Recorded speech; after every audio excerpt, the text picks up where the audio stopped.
Your stories don't define you. How you tell them will. Hi, I'm Sarah Elkins, your host and chief storymaker of Elkins Consulting. Many of my clients reach out to me because they're in transition. Their children are hitting milestone ages. They want more from their work. They're hitting a big number birthday. And they want to develop clarity about their natural strengths, what their next adventure might look like. In this series, you'll hear me ask my guests questions to dig deeply into the stories that shaped their lives, stories that uncover patterns and may unveil insights into dissatisfaction, and also where their strengths lie and where they found and continue to find joy. This podcast's intention is to have listeners think of their own related stories and how they tell them, discovering the internal messages that are limiting their success, and discovering how to shift their stories so they become positive life lessons to move them forward.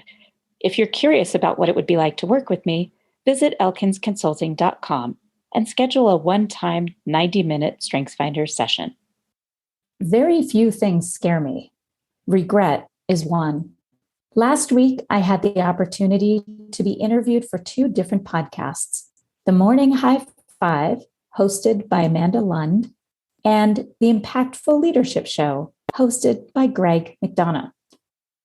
These are really different kinds of shows.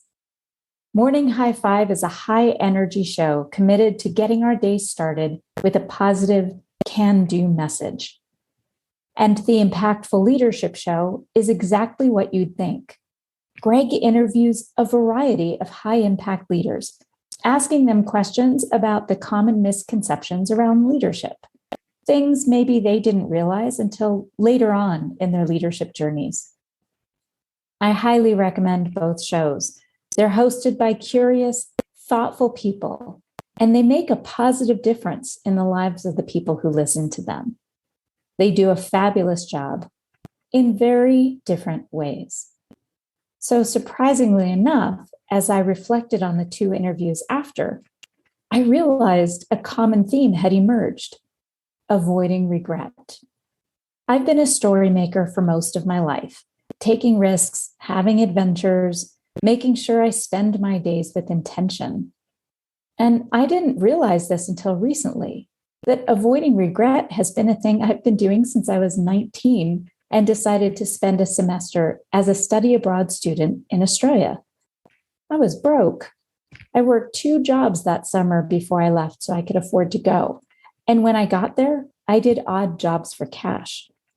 On my return trip, I had a 2-week stopover in New Zealand. I arrived with 100 New Zealand dollars, not even enough to spend the night in hostels for that time, and certainly not enough to eat every day. I hitchhiked all over, bartered a bed at hostels for kitchen cleaning, and even picked mussels out of the beach to eat one night. I lost 12 pounds in 14 days, and wow, what an amazing adventure. Early in my business as a communication coach, I had a big aha moment. The majority of people don't live the way I live. Most people seem to think they have lots of time to try new things, that the trip to Europe they've always wanted to take will come along eventually, that their fascination for the pottery wheel or painting is a hobby that can wait until they're retired, and that they'll relax, spend quality time with their partner, friends, or kids when they're on vacation later in the year. They just don't have time now. I've shared this story before, and it's worth sharing again. One of my first clients hired me because she wanted to be more assertive at work. During our first session, she mentioned a dream of a side hustle of sewing a special pattern she had developed. She loved to sew, had a room full of fabric collected over the years, and a high-end sewing machine she had invested in when her granddaughter was born because she wanted to sew clothes for her. I asked if she had sold any of the design, these special bags she had created, and she said she had given a few away, and they've been absolutely loved by the recipients. Each friend that received one of these bags suggested that if she made more, they'd be happy to buy them from her. At the end of that first session, I asked her how long it took to make one bag, start to finish. She said that she had all the materials ready and could have a bag complete in about 20 minutes. So for her homework between sessions, I asked her to make 2 bags and take pictures of them for me. Our next session began, and after hearing griping about work and working through some of what might have been more useful conversation at work, we dove deeply into a discussion about how much happier she would be if she had supplemental income to help with travel, to care for her mother, and to spend more time with her granddaughter. I asked her about the sewing project. Sarah, I was just so tired after work these past couple of weeks, so drained from the obnoxiousness in the office. I just didn't have the energy to sew. I told her I understood. I asked her to try again before our next session, and she agreed. At our 3rd session, she had more reasons that she didn't spend the 40 minutes necessary to sew 2 bags. Jane, here's the thing. If you don't take this first step, you'll regret not trying. If you don't take a few small steps each week, tiny steps toward what you really want, we're going to be having this exact same conversation a year from now, 2 years from now, 5 years from now. And it breaks my heart to think of you in 5 years, looking back and being filled with regret that you didn't start now. I'm concerned that if you won't even take this single step toward your future, none of the work we're doing together will be applied to improving your work life either. She promised to take a few steps before our next session, but she didn't. She was too tired after work. She was watching her granddaughter a couple of evenings that week. She wasn't inspired. The list went on. That was our last session. I refunded her payment for the rest of the program.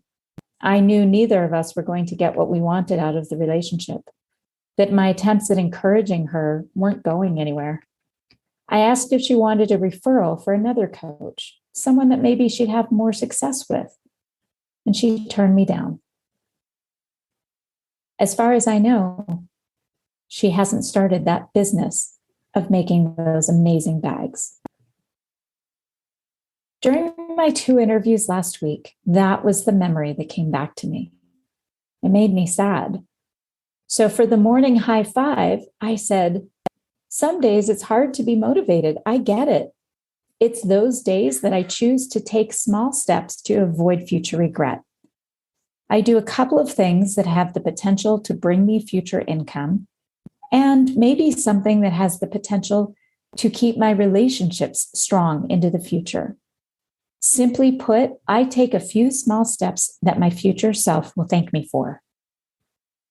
That could be reaching out to a former client to check in and maybe ask for an introduction, creating content for a future podcast episode, blog post, or social media post, or simply spending intentional time on LinkedIn, connecting with people in my network by reading their posts, commenting on them, and sharing them.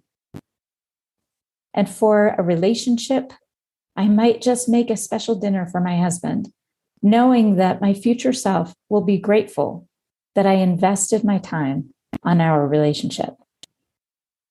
Whatever steps I take, I realize I'm building momentum. I give myself a 15-minute task and end up getting inspired to spend another 15 or even 30 minutes. And when I go to bed at night, I feel so much more satisfied with my day. When Greg from the Impactful Leadership Show asked me to share 3 misconceptions about leadership storytelling, I mentioned these. People believe that as a leader, they must share big, epic stories in order to engage an audience. People believe that as a leader, it's not necessary to share personal stories. And in contradiction to that one, some people believe that as a leader, it's critical to share deeply vulnerable stories. None of those are true. And if you want to learn why, you'll love the episode when it's published. So keep your eyes open for an announcement in a couple of weeks. As part of the interview, Greg asked me this insightful question.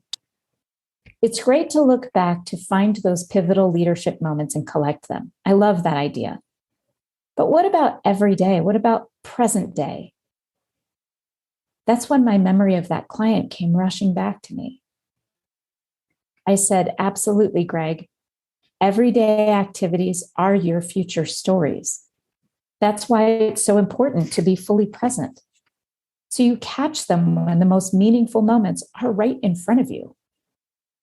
That's also why it's so important to live your life and choose your actions and behaviors with intention, knowing that you're building future stories today. Your actions and behaviors must be in alignment with how you want to know yourself, how you want others to know you.